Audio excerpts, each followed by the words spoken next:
Examination of విట్నెసెస్లో main వారి కుటుంబ సభ్యులను ఎగ్జామిన్ చేశాము.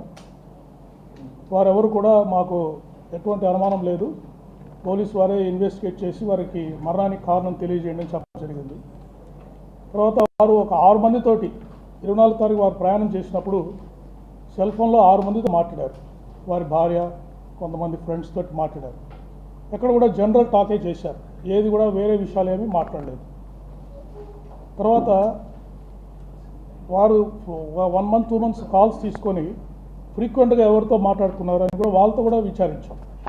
సో వాళ్ళు కూడా జనరల్గానే చెప్పారు, ఈ రిలీజియస్ మ్యాటర్స్, పర్సనల్ మ్యాటర్సే వాళ్ళు మాతో మాట్లాడినట్టు చెప్పారు. తర్వాత ఐ విట్నెసెస్, ఇప్పుడు జర్నీలో వారు హైదరాబాద్ నుంచి బయలుదేరింది రాజమండ్రి వచ్చేంత వరకు కూడా ఒక పెట్రోల్ బంక్లో పెట్రోల్ పోయించుకున్నారు, కొన్ని షాప్స్ విజిట్ చేశారు. తర్వాత కొన్ని చోట్ల వారికి యాక్సిడెంట్ జరిగాయి. అక్కడ అందరు విట్నెస్లు ఎవరైతే ఉన్నారో విట్నెస్ అందరితోటి మాట్లాడడం జరిగింది. తర్వాత కొంతమంది ఇక్కడ రాజమండ్రిలో కానీ చుట్టుపక్కల ప్రాంతాల్లో ఇది మర్డర్ అని, తర్వాత సస్పీషియస్ డెత్ అని సోషల్ మీడియాలో, టీవీలో ఇంటర్వ్యూస్ ఇచ్చారు. వాళ్ళందరికీ నోటీసులు సర్వ్ చేసి వాళ్ళందరినీ ఎగ్జామిన్ చేయడం జరిగింది. బట్ వాళ్ళు ఎవరు కూడా వారు చెప్పిన కారణాలకు ఎటువంటి ఎవిడెన్స్ కూడా ఇవ్వలేకపోయారు.